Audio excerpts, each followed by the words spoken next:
Hello. हाँ जी, ठीक हो? सब है भाई साहब, ठीक है। सब सही, बहुत बढ़िया। जी। पहचान रहे हो? हाँ पवन भाई पहचान लिया। अच्छा अच्छा।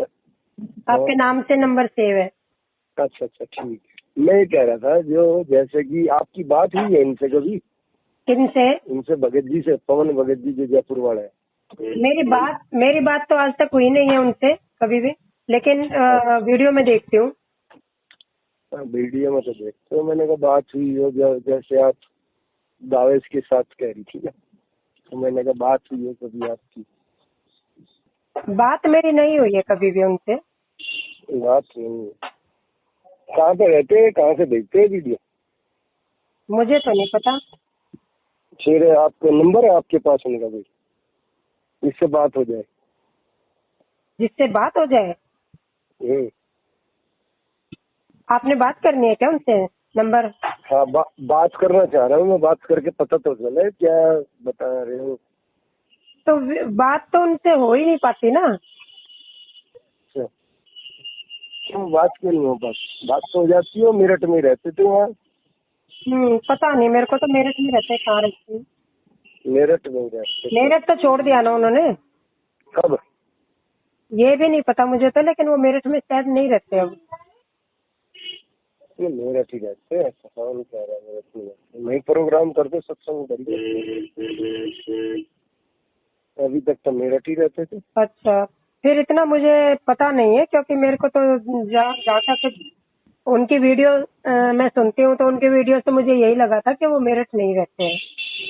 क्योंकि अच्छा, कहाँ रहते? मेरठ में उनका जो सामान सुमून था, वो ये जो मैनेजमेंट वाले हैं, उन्होंने उनके साथ गुंडागर्दी करी बताते हैं।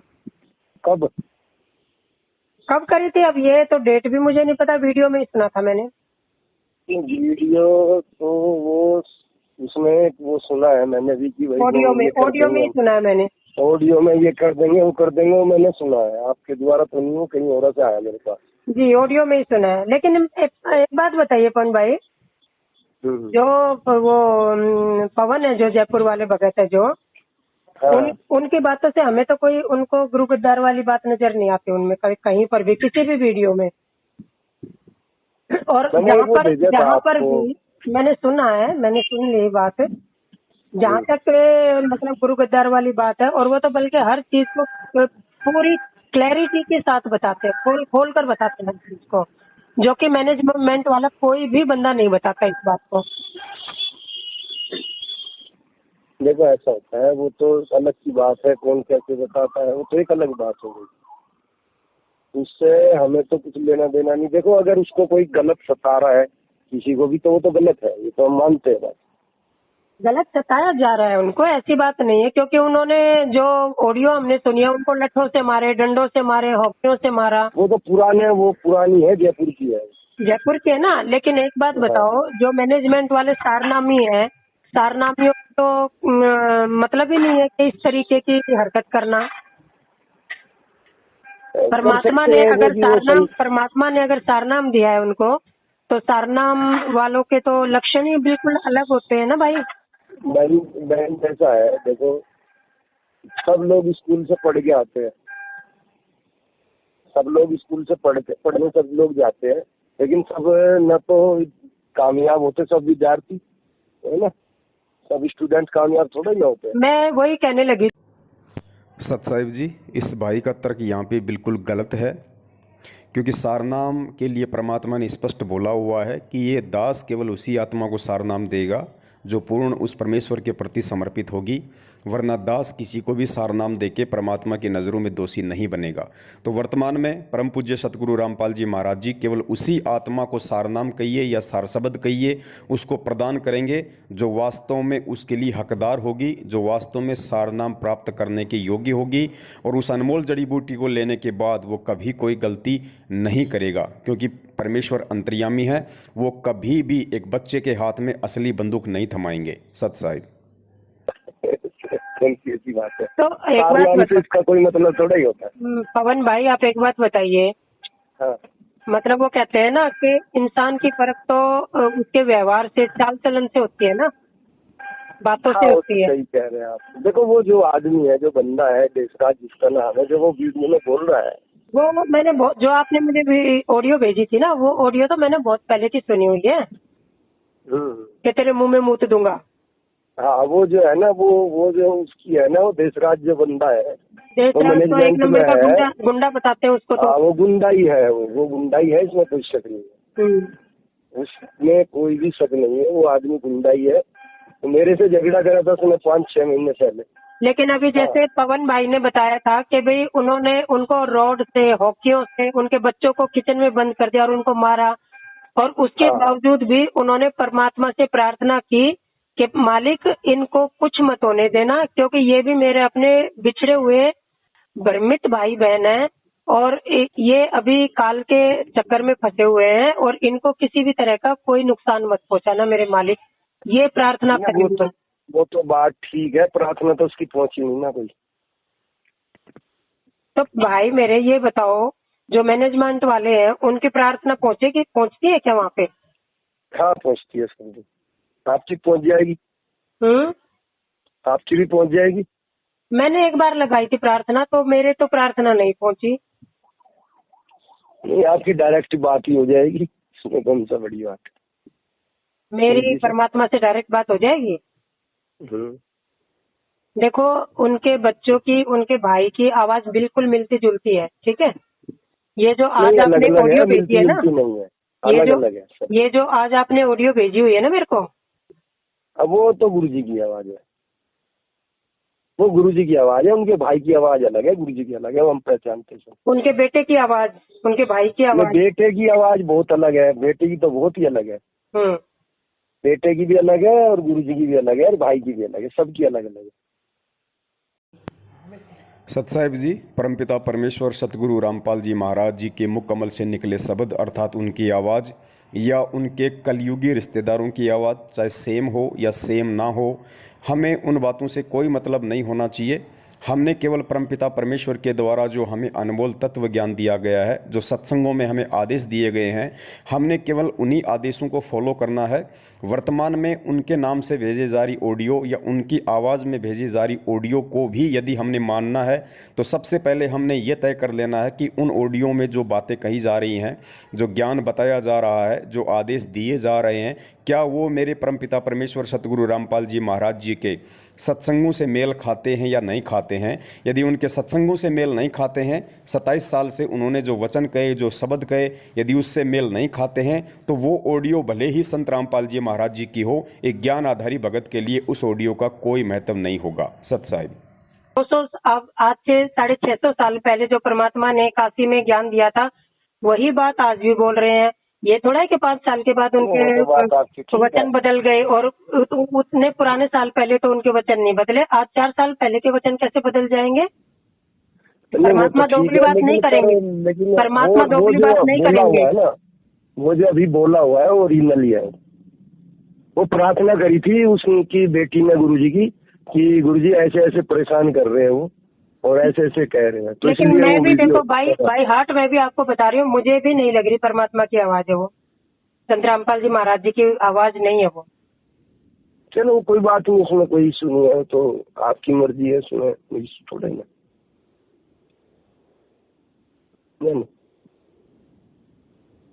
हेलो। हाँ जी, मैं सुन रही हूँ। हाँ, वो तो कोई इशू नहीं है, जब आपको गुरुजी से मिले नहीं, उनकी आवाज आप जानते नहीं, तो आप कैसे पहचानो। पर मुझे आप एक बात बताइए, हाँ हाँ, अगर मान लो सब सेवक अच्छा काम कर रहे हैं, तो उसमें किसी को ऑब्जेक्शन क्यों है? इसमें ऑब्जेक्शन इसलिए है कि गुरुजी ने उनको जो है गुरुद्रोही बोला है। नहीं, पर गुरुद्रोही की वीडियो ऑडियो कुछ तो भेजो संगत तो को। गुरुजी ने बोला है ना, वो भेजा तो है मैंने आज आपको, आज भेजा तो था। वो गुरुजी का नहीं है। वो देखो, इसमें आप ये कह रहे हो ना गुरुजी का नहीं है, तो फिर उसमें मैं कैसे, मैं रामचंद्र जी तो, हनुमान जी तो होनी कि छाती फाड़ के आपको दिखा दूंगा, ऐसा थोड़ा ही है। लेकिन आप एक बात बताइए पवन भाई, देखिए न्यूट्रल होके बात मेरे कीजिए ना। को, मैं निष्पक्ष आदमी हूँ, मेरे को जो सच है वो सच बोलूंगा, जो झूठ है झूठ। हाँ, देखिए मैं ये कह रहा हूँ कि वो अगर उनके साथ में वो मारपीट करी, वो भी गलत है, वो भी गुरुजी का आदेश नहीं है। और वो उनको वो जो फोन पे वो गाली गलौज जो कर रहे हैं वो भी गलत है।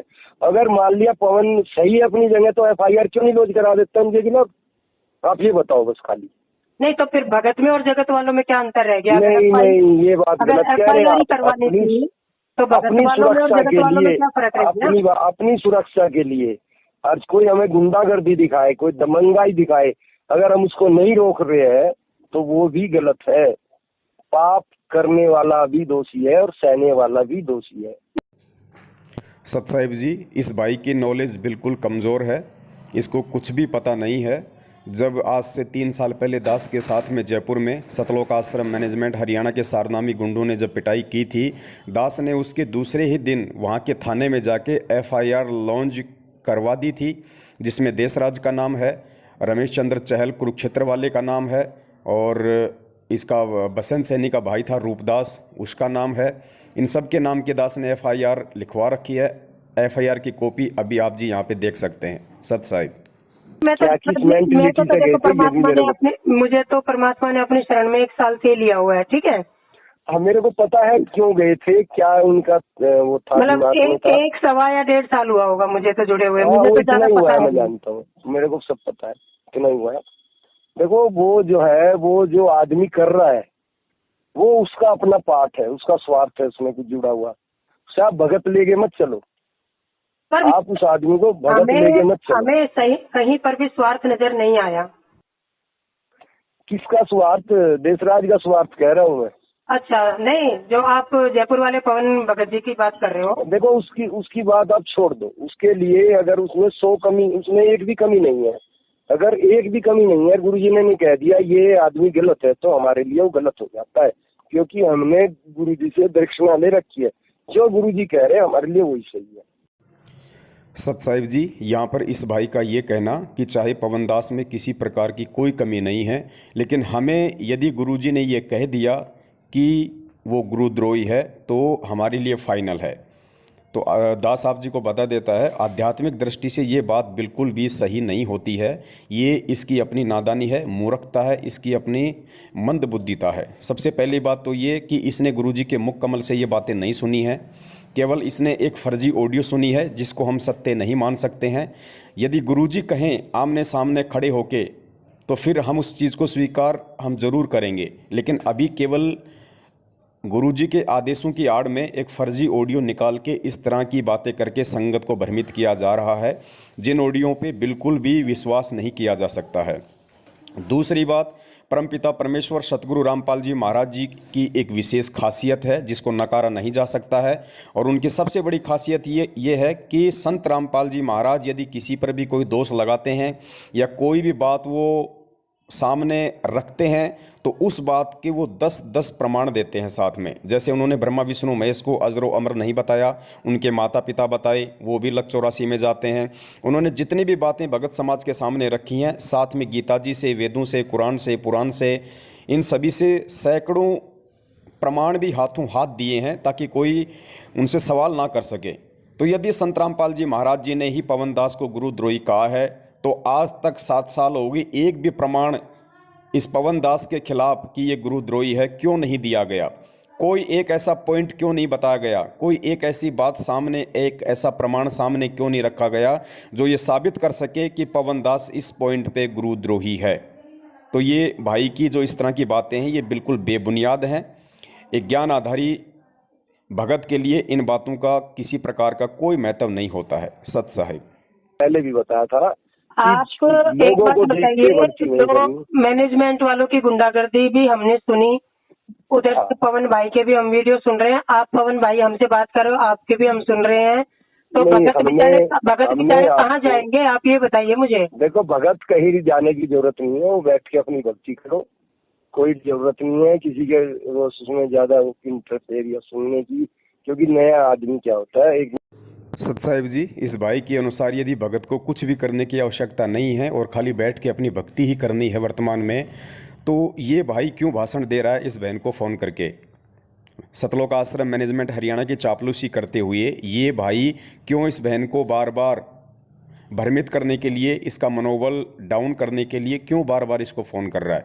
ये भी बैठ के अपनी भक्ति करे, ये भी बैठ के अपने घर पे अपनी भक्ति करें, क्यों फालतू में ये भाषणबाजी कर रहा है।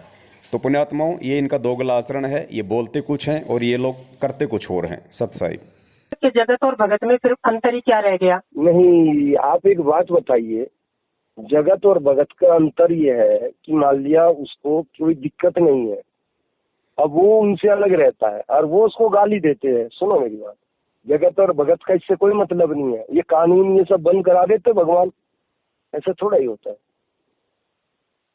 अभी कानून देखिए बंद करा देते बात भगवान, सुनिए ऐसे तो। पवन भाई, आप बात सुनिए। अभी जैसे ज्योति का मतलब पैसा वहाँ पे भेजते हैं, वो सब अपने काम में लेते हैं ये मैनेजमेंट वाले। अभी जयपुर वाले जो पवन भगत है, आप ऐसा नहीं कह सकते, आप ऐसा नहीं कह सकते, क्योंकि वो भगवान के लिए दान है। वो आप भगवान को दान कर रहे हो, आपकी तरफ से भगवान के लिए दान हो रहा है, ठीक है ना, आप उसको नहीं कह सकते। लेकिन एक बात आपने बताइए, सत साहिब जी, ये भी इस मंदबुद्धि भाई की अपनी नादान सोच है, जो ये कह रहा है कि संगत तो भगवान को दान दे रही है, जबकि सबको पता है कि हमारे भगवान, हमारे पूज्य गुरुदेव इस समय हरियाणा के हिसार की सेंट्रल जेल नंबर 2 में बैठे हुए हैं और उनको केवल 2 टाइम का खाना और जो भी वो अपने तन पे जो कपड़ा पहनते हैं उनको सरकार की तरफ से दिया जा रहा है। भगत समाज का उनके पास कुछ भी नहीं पहुंच रहा है। और परमेश्वर की वाणी है कि गुरु बिन माला फेरते, गुरु बिन देते दान, गुरु बिन दोनों निष्फल है, चाहे पूछो वेद पुराण। तो ये दान जो संगत के द्वारा दिया जा रहा है, ये संगत की महामूर्खता है, संगत की नादानी है। और इस दान से इन लोगों ने किस प्रकार से राजनीतियां की हैं, कभी बीजेपी, कभी कांग्रेस, कभी ओम प्रकाश चौटाला, कभी जाटों के आरक्षण में इन्होंने 20-30 लाख रुपए भक्तों का दान का चंदे के रूप में दिया है। तो कभी राजस्थान के गैंगस्टर आनंदपाल सिंह की सीबीआई जाँच के समर्थन में इन लोगों ने 10-15 लाख रुपये उन लोगों को जो है चंदे के रूप में दिए हैं। तो यहाँ तो सर्वविदित है भगत समाज के दान का दुरुपयोग हो रहा है। साथ में ये जितने भी सतलोक आश्रम मैनेजमेंट हरियाणा के मुख्य लोग हैं, स्टेट कोऑर्डिनेटर हैं, नामदान संचालक हैं, इन लोगों की एक मोबाइल खरीदने की औकात नहीं थी, आज ये लोग स्कॉर्पियो गाड़ियों में घूम रहे हैं। इन लोगों के मकान की छतें बरसात में टपका करती थी, आज ये लोग बड़ी बड़ी प्रॉपर्टी के मालिक बने हुए हैं। इनकी पैंट फटी हुआ करती थी, आजकल ये लोग रेंगलर की 4-4, 5-5 हज़ार रुपये की जींस और 5-5 हज़ार रुपये के जूते पहन के डोलते हैं। तो भगत समाज का दान तो यहाँ पे काम में लिया जा रहा है। ज्योति और पाठ तो केवल एक दिखावा है, एक बहाना है, ताकि उसके सहारे भगत समाज को लूटा जा सके। जबकि मालिक की वाणी के विपरीत यदि हम चलेंगे तो हमें नुकसान ही होगा। और वर्तमान में भगत समाज के ऊपर कहर टूट रहे हैं। कोरोना से लगभग 400-500 भक्तों की मौत हो चुकी है, जिनमें सारनामी भी थे। जबकि परमेश्वर की वाणी है कि रोग शोग छल छिद्र न व्यापे, सन्मुख न ठहराई। जो मर्यादित भगत होगा उसके ऊपर किसी भी प्रकार की महामारी का कोई असर नहीं हो सकता। जबकि यहाँ तो कोरोना से सैकड़ों की संख्या में लोग दम तोड़ चुके हैं। सत साहेब, देखो ऐसा है ना, मैंने तो इस बारे में कुछ बोला ही नहीं आपसे, है ना। कब बोला मैंने, कब कहा आपको? कुछ भी कहा नहीं मैंने तो जो बताना था वो बताया, उसके बाद कुछ दबाव डाला वो बताओ। दूसरी बात या ये कुछ है ना, कन्वेंस करने की बात भी नहीं करी होगी कभी। चलो कोई बात नहीं, आपने कन्विंस नहीं किया, मैं अपनी तरफ से आपको बोल रही हूँ। अगर मान लो आज इतनी संगत उनके साथ जुड़ी हुई है, उनके साथ क्या मतलब, उनकी ऑडियो और वीडियो सुन के जुड़ी हुई है उनके परमात्मा साथ से। कोई नहीं जुड़ा हुआ है, जो जुड़े हैं सब भगवान के लिए जुड़े हैं, बस परमात्मा के हाँ, लिए वो जुड़े। ठीक है, उनको थोड़ा सा बेचारे नहीं समझ पाते या कुछ दिक्कत होती है तो फिर परमात्मा के लिए ही जुड़े हैं, लेकिन वो देखो हर चीज को क्लैरिफाई कर करके समझाते हैं, हर बात को।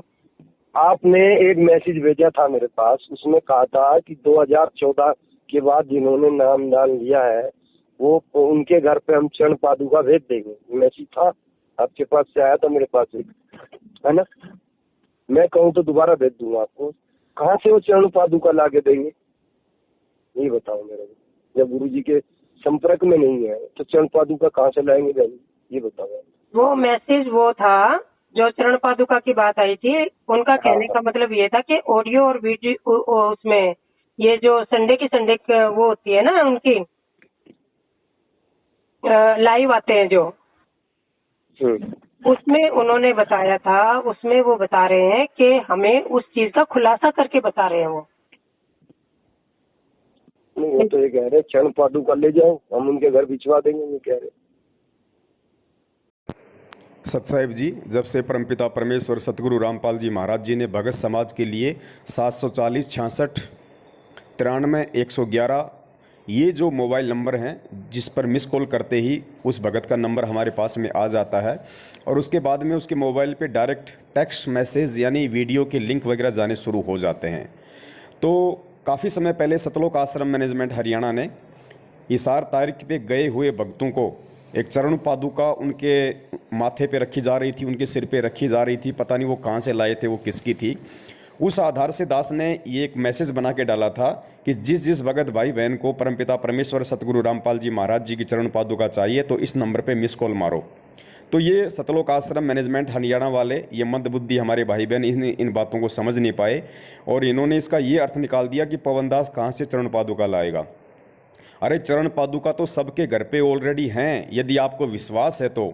अरे जब आपको यदि विश्वास है कि मेरे घर पे मैंने जो दरबार बना रखा है जहाँ परम पूज्य सतगुरु रामपाल जी महाराज जी विराजमान हैं, मैंने उनकी फ़ोटो लगा रखी है, मैंने उनका स्वरूप लगा रखा है जिसके आगे बैठ के मैं 3 समय की आरती करता हूँ, मंत्र करता हूँ, सुमरण करता हूँ, सत्संग सुनता हूँ, दीपक लगाता हूँ, तो आपको अलग से चरण पादुका की जरूरत कहाँ पड़ जाएगी। जब साक्षात आपका गुरु शब्द रूप में आपके घर पे बैठा हुआ है तो आपको चरण पादुका की क्या आवश्यकता है। इसलिए दास ने ये कहा था कि चरण पादुका आपके घर पे भेज दी जाएगी, अर्थात जब आप मिस कॉल मार देंगे उसके बाद आपके मोबाइल पे वीडियो आने लगेंगे जिनमें आपको ज्ञान आधार से समझाया जाएगा ये सारी बातें कि किस प्रकार से आप जी को विश्वास करना है कि आपके गुरुदेव स्वयं आपके घर पे विराजमान हैं, वो पल पल आपके साथ में हैं और जो स्वयं साक्षात वो परमात्मा आपके घर पे प्रकट है तो आपको अलग से चरण पादुकाओं की क्यों आवश्यकता है।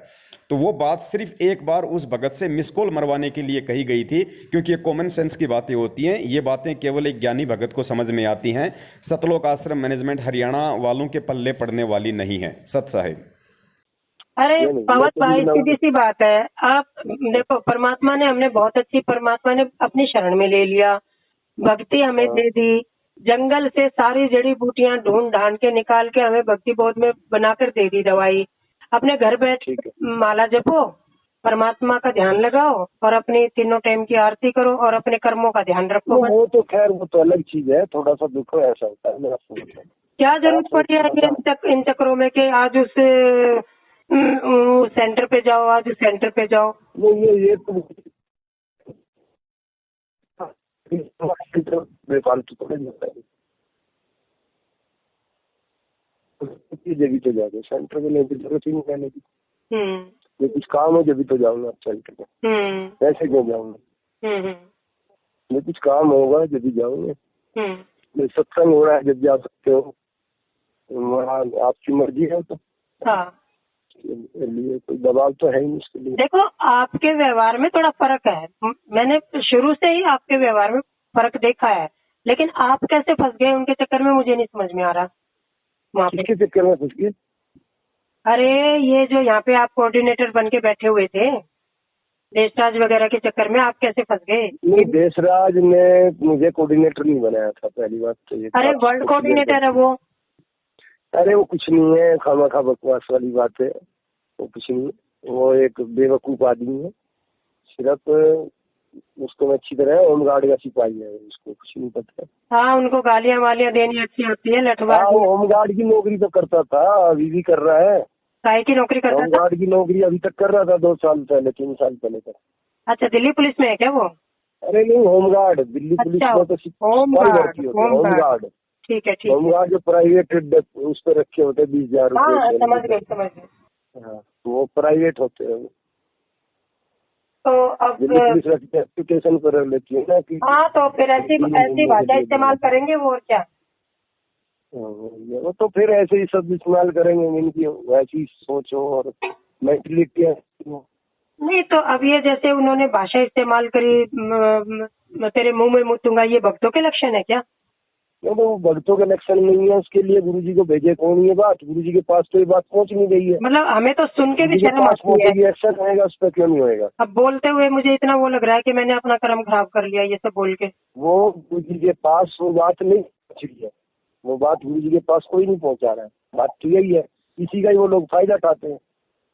तो यही बात तो पहुंचनी चाहिए ना गुरुजी को, ये सब पहुंचती नहीं है ये बात, वो पहुंचा नहीं पा रहे हैं, वो लोग पहुंचा नहीं पा रहे अपनी बात, वो साइड लाइन चले गए हैं, वो अपना दूसरा रास्ता पकड़ लिया उन्होंने।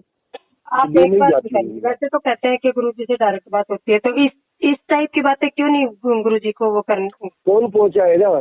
प्रार्थना लगानी पड़ेगी उसी को ही, वो लगाता नहीं है, हम्म। प्रार्थना जाती नहीं है। ठीक है, और उसकी फिर प्रार्थना जाती नहीं फिर कहते हो कि रोज बात होती है परमात्मा से। है। बात तो रोज होती है, प्रार्थना कौन करेगा इसके लिए? प्रार्थना खुद करनी होती है, ऐसा नहीं कोई किसी की बात बताने लग जाए गुरु जी को, ऐसा नहीं होता है। सत्साई पुण्यात्माओं, यहाँ पे 2 पॉइंट है आपको ध्यान में रखने होंगे। सबसे पहली बात तो कि ये व्यक्ति ये कह रहा है कि ये लोग जो गालियाँ निकालते हैं मैनेजमेंट वाले, जो ये लट्ठों से मारते हैं, जितने भी कुकर्म करते हैं, इनकी गुरुजी के पास में कोई प्रार्थना नहीं जाती है, क्योंकि ये सारे के सारे मैनेजमेंट के लोग हैं, ये अपनी मनमानियाँ करते हैं। तो हर चीज़ का इस व्यक्ति को अच्छे से पता है। मैनेजमेंट के कर्म कुकर्म मनमानियाँ हर बातों से ये व्यक्ति वाकिफ़ है, फिर भी ये व्यक्ति उन्हीं के साथ में जुड़ा हुआ है, उन्हीं की चापलूसी कर रहा है। अर्थात कहीं ना कहीं इसको भी थोड़ी बहुत कोई हड्डी डाली जा रही है। दूसरी बात, ये खुद कह रहा है कि अपनी प्रार्थना गुरुजी से खुद लगानी पड़ती है, दूसरा कोई प्रार्थना नहीं लगाता, ना लगा सकता है। तो फिर एक बात बताओ, संगत की बेचारों की हज़ारों की प्रार्थना लिखी जाती है, दूसरे दिन उनका जवाब दे दिया जाता है, जबकि संगत तो डायरेक्ट गुरुजी से प्रार्थना लगा ही नहीं रही। तो फिर उनकी प्रार्थनाओं का जवाब कौन दे रहा है? फिर कहाँ उनकी प्रार्थना लग रही है? फिर क्यों बेचारों को मूर्ख बना रहे हो? क्यों बेचारों को भ्रमित किया जा रहा है संगत वालों को? तो पुण्यात्माओं, आप जियों ने आंखें खोलनी पड़ेंगी। आप जियों के साथ में बहुत बड़ा धोखा, बहुत बड़ा षड्यंत्र गुरुजी के आदेशों की आड़ में सतलोक आश्रम मैनेजमेंट हरियाणा के द्वारा किया जा रहा है। आपको भक्ति धन से और सांसारिक धन दोनों से लूटा जा रहा है। जब तक आप लोग एकजुट नहीं होंगे, आप लोग सच के साथ खड़े होकर इन झूठों के खिलाफ आवाज़ नहीं उठाएंगे, आप लोग ऐसे लुटते रहेंगे, पिटते रहेंगे। परमात्मा इसमें कुछ नहीं करेगा, ध्यान रखना। परमेश्वर ने आपको मार्ग बता दिया, आपको ज्ञान दे दिया, अब उठना आप लोगों ने स्वयं पड़ेगा। तो आप लोग उठिए, जागिए, अपने सत्सेवक भाई बहनों के साथ में जुड़िए। और फेसबुक पे मुझ पवन दास का पेज है, शंका समाधान विद पवन दास। आप जी जैसे ही अंग्रेजी में लिखेंगे फेसबुक पे जाके शंका समाधान विद पवन दास, मुझ दास का पेज आ जाएगा, आप जिसको फॉलो कर लें। हर रविवार को रात्रि 8:30 बजे हम लोग लाइव आते हैं। और वर्तमान में हम लोग लगातार 7 दिन इन लोगों ने जो फर्जी सार शब्द का नाटक छेड़ रखा है उसके ऊपर लाइव आ रहे हैं। सत साहिब करो आप इस विचारी में। मैं वही कह रही हूँ ना, परमात्मा ने अपनी शरण में लिया है और हम भक्तों के साथ जुड़े हैं, परमात्मा से जुड़े हैं हम। बिल्कुल बिल्कुल सही बात है आपकी। परमात्मा ने हमें जोड़ा है, हम कौन होते हैं जुड़ने वाले? परमात्मा ने अपनी शरण में लिया है, उनका शुक्र है बस। ठीक है, अब इसमें कौन चालाकी कर रहा है, कौन हमें बेवकूफ बना रहा है, कौन क्या कर रहा है, परमात्मा जाने। की जरूरत ही नहीं है, परमात्मा जाने की जरूरत ही है, इसमें पढ़ने की जरूरत ही। सही कह रहे, ठीक है ना। लेकिन हमें उनकी वीडियो अच्छी लगती है, उनका क्लैरिफिकेशन अच्छा लगता है, तो हम सुनते हैं। नहीं ठीक है, वो आपकी जैसे समझ आ रही है। और कोई बुराई नहीं है, मुझे लगता है सुनने में देखने में हमें कोई बुराई नहीं लगती। ना जबरदस्ती का माल थोड़ा ही है। अब कह रहे हो ना कि उनके ऑडियो सुनने से, पवन का नाम लेने से नामखंड हो जाएगा। मैंने बताया, मेरा जो फर्ज है मैंने वो बताया आपको। सत्साई पुण्यात्माओं, आधा घंटे अरे भाई, अगर किसी का नाम लेने से, किसी के ऑडियो वीडियो सुनने से नामखंड होता है, तो अभी 1 साल से पता नहीं पवन नाम के तो कितने लोग होंगे दुनिया में। तो आप जी इन दोनों की बातचीत से निष्कर्ष निकाल सकते हैं कि परमेश्वर ने किसके ऊपर अपने तत्व ज्ञान की दया ज्यादा बख्श रखी है, किसको परमेश्वर ने ज्यादा आध्यात्मिक ज्ञान से परिपूर्ण किया हुआ है। इस व्यक्ति ने 30 मिनट की ऑडियो में सिर्फ दोगली बातें की हैं, हुआ बाई युक्त बातें की हैं, और एक सामने वाले को बहकाने की ही बातें की हैं। तो आप जी निष्कर्ष निकाल सकते हैं कि परमेश्वर ने अपनी जो दया है वो सत्सेवकों के ऊपर बना रखी है, या सतलोक आश्रम मैनेजमेंट हरियाणा के उन गद्दार और षड्यंत्रकारियों से लेके इस भाई जैसे जितने भी चापलूस है उनके ऊपर बना रखी है। सत साहिब, जय हो बंदी छोड़ की।